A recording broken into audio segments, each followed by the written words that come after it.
السلام علیکم. کیسے ہیں آپ سب لوگ؟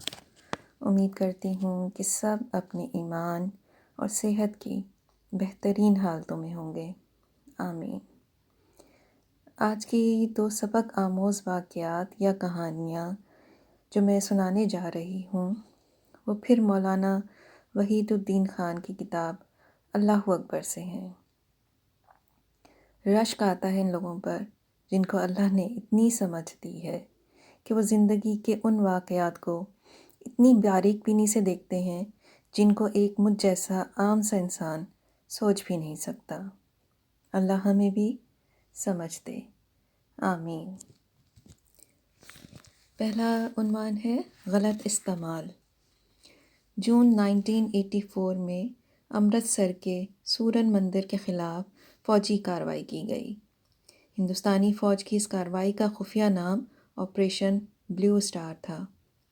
سورن مندر سکھوں کا انتہائی متبرک مقام ہے. اس واقعے کے بعد کچھ پرجوش سکھوں میں شہید ہونے کا جذبہ بھڑک اٹھا. چنانچہ 31 اکتوبر 1984 کو خود انہی سکھ جوانوں نے گولی مار کر اندرا گاندھی کو قتل کر دیا جو حفاظت کی خاطر وزیر اعظم کی سرکاری رہائش گاہ میں متعین کیے گئے تھے. اس کے بعد مقدمہ چلا. 11 فروری 1985 کو chief metropolitan magistrate mister S L Khanna کی عدالت میں ملزمین کے خلاف 20 صفحات کی چارج شیٹ پیش کی گئی. اس سلسلے میں اخبارات میں جو رپورٹ آئی ہے اس کا ایک حصہ یہ ہے. قاتل ستوت سنگھ پر اسلحہ ایکٹ کی دفعہ 67 کے تحت مزید یہ الزام ہے کہ ایک ہتھیار جو اس کو جائز طور پہ دیا گیا تھا اس کو اس نے قتل کرنے کے لیے استعمال کیا. ٹائمز آف انڈیا 12 فروری 1985. ستوت سنگھ کو جو قیمتی آٹومیٹک ہتھیار دیا گیا تھا وہ وزیر اعظم کی حفاظت کے لیے تھا نہ کہ وزیر اعظم کو قتل کرنے کے لیے. یہ اگرچہ اس کے لیے جائز قانونی ہتھیار تھا مگر جب اس نے اس کا غلط استعمال کیا تو وہ قانون کی نظر میں مجرم قرار پایا.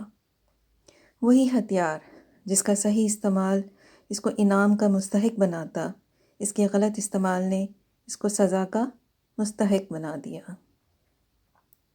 اسی طرح اللہ کی طرف سے جو چیزیں انسان کو دی گئی ہیں وہ اس کا جائز حق ہیں مگر وہ صرف صحیح استعمال کے لیے ہیں.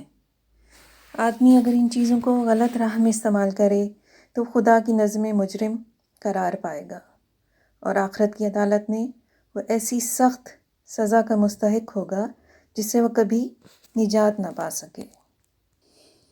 کیسی لگی آپ کو یہ کہانی یا واقعہ؟ دوسری کہانی کا عنوان ہے کامیاب زندگی. اسٹیورٹ کیلی اور اونٹاریو کا ایک ٹرک ڈرائیور تھا. اس نے لاٹری کا ایک ٹکٹ خریدا. 1 جنوری 1984 میں اس کے نتیجے کا اعلان ہوا تو اس کو پہلا انعام ملا جو $13.9 ملین کا تھا. یہ کینیڈا میں ملنے والے اب تک کے تمام لاٹری انعامات میں سب سے زیادہ تھا. اسٹیورٹ کیلی کے یہاں کوئی اولاد نہ تھی. اس کو اتنا بڑا انعام ملا تو اس نے کہا کہ یہ میری تمام ممکن ضرورتوں سے بھی زیادہ ہے. مگر اس کی خوشیوں کا بھی آغاز بھی نہیں ہوا تھا کہ وہ اپنی زندگی کے سب سے بڑے غم میں مبتلا ہو گیا. انعام ملنے کے صرف 3 ماہ بعد ڈاکٹروں نے بتایا کہ اس کو کینسر ہو چکا ہے. لاٹری انعام ملنے کے 6 ماہ بعد وہ مر گیا. اس کی عمر 57 سال تھی. وہ 35 سال تک ٹرک ڈرائیور رہا اور انعام ملنے کے صرف 6 ماہ بعد وہ اس دنیا سے چلا گیا. موجودہ دنیا میں ہر آدمی دولت چاہتا ہے تاکہ وہ اپنی مرضی کے مطابق اپنے لیے ایک کامیاب زندگی کی تعمیر کرے. مگر موجودہ دنیا میں انسان کا اصل مسئلہ دولت نہیں بلکہ اس کا اصل مسئلہ محدودیت ہے. کوئی انسان خواہ کتنی ہی زیادہ دولت اپنے لیے حاصل کر لے، وہ محدودیت سے خالی نہیں ہو سکتا۔ اسی لیے کوئی شخص اس دنیا میں اپنی دل پسند زندگی بھی نہیں بنا سکتا۔ دولت کی کوئی مقدار آدمی کو اس سے نہیں بچا سکتی کہ وہ بیمار نہ ہو، اس کو حادثہ نہ پیش آئے، ایک مختصر مدت کے بعد وہ مر نہ جائے۔ اور جب بیماری اور حادثہ اور موت پر انسان کو قدرت نہیں تو اپنے لیے پسندیدہ زندگی بنانے پر وہ کیسے قادر ہو سکتا ہے؟ دولت زندگی نہیں ہے، دولت زندگی کا ایک وسیلہ ہے۔ وسیلے کی اہمیت ہمیشہ دوسرے درجے کی ہوتی ہے۔ زندگی ہے تو وسیلے کی بھی اہمیت ہے، اور اگر زندگی نہیں تو وسیلے کی بھی کوئی اہمیت نہیں۔ مگر اکثر انسان اس فرق کو بھول جاتے ہیں۔ وہ دنیا کی دولت حاصل کرنے میں اتنا مشغول ہوتے ہیں جیسے کہ دنیا کی دولت بذات خود مقصود ہو، جیسے کہ دنیا کی دولت ہی کا دوسرا نام زندگی ہو۔ انسان کے لیے کامیاب زندگی کا کوئی نقشہ آخرت کو شامل کیے بغیر نہیں بن سکتا۔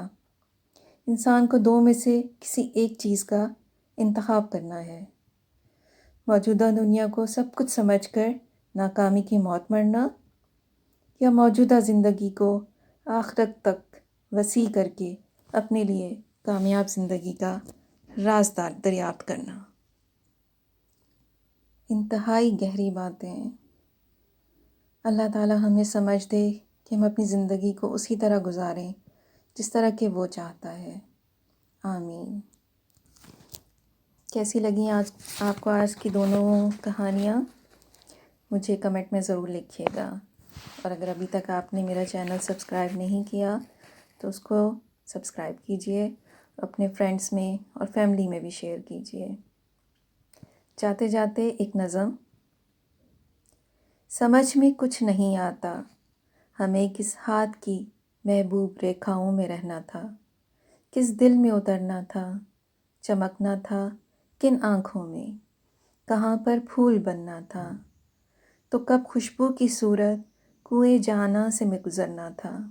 سمجھ میں کچھ نہیں آتا ہمیں کس قریہ آب و ہوا کے سنگ رہنا تھا، کہاں شامیں گزارنا تھیں، کہاں مہتاب راتوں میں کسی کو یاد کرنا تھا، کہاں کسی کو بھول جانا تھا، کہاں پر صبح کا آغاز کرنا تھا، کہاں سورج نکلنا تھا۔